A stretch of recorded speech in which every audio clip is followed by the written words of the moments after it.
Les gars, je vais être très honnête avec vous. Jusqu'ici, tous les adversaires du Maroc, je les ai pris de haut. Et je l'assume totalement. Parce que oui, dans cette CAN, la réalité du terrain confirmait ce que beaucoup pensaient tout bas. Le Cameroun, une élimination contre eux aurait été une humiliation. Le Nigeria, pas une seule seconde, il ne m'a inquiété.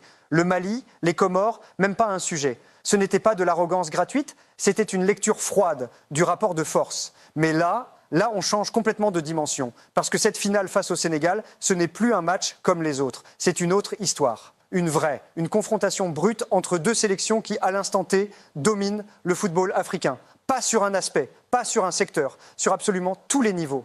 Soyons clairs dès le départ.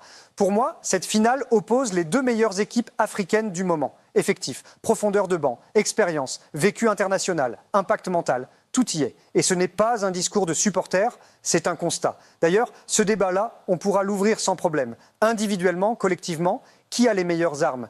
Qui a le plus de solutions? C'est exactement ce qui rend cette affiche aussi excitante. Et je vais même aller plus loin, quitte à en choquer certains.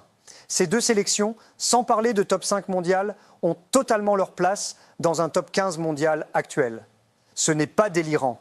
Il suffit de regarder la dernière Coupe du Monde. Ce sont les deux équipes africaines qui sont allées le plus loin, celles qui ont franchi les poules. Le Maroc a marqué l'histoire. Le Sénégal est tombé face à l'Angleterre avant de la battre chez elle quelques mois plus tard. Ce n'est pas anodin, c'est une continuité.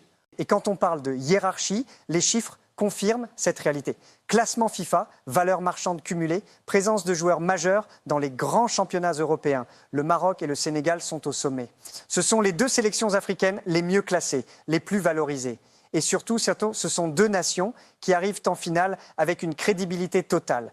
Ajoutez à ça les symboles. D'un côté, Sadio Mané, double ballon d'or africain, leader naturel, joueur des grands rendez-vous. De l'autre, Achraf Hakimi, référence mondiale à son poste, visage du Maroc moderne, explosif, décisif. Rien que ça déjà, c'est une affiche de rêve.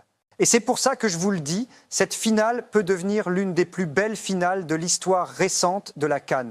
Pas seulement pour le score ou le vainqueur, mais pour le niveau global, la tension, la qualité du jeu, la densité tactique. C'est une finale que beaucoup espéraient avant même le début de la compétition. Moi le premier, parce que c'était logique, parce que c'était cohérent, parce que c'était écrit dans la dynamique des deux nations. Mais attention, si jusque-là j'étais serein, confiant, presque tranquille avant les matchs du Maroc, là ce n'est plus le cas. Et c'est normal, cette rencontre, c'est une autre paire de manches. Le Sénégal, c'est du très lourd, du très solide, une équipe complète, mature, structurée. Déjà parlons d'un point fondamental, l'expérience.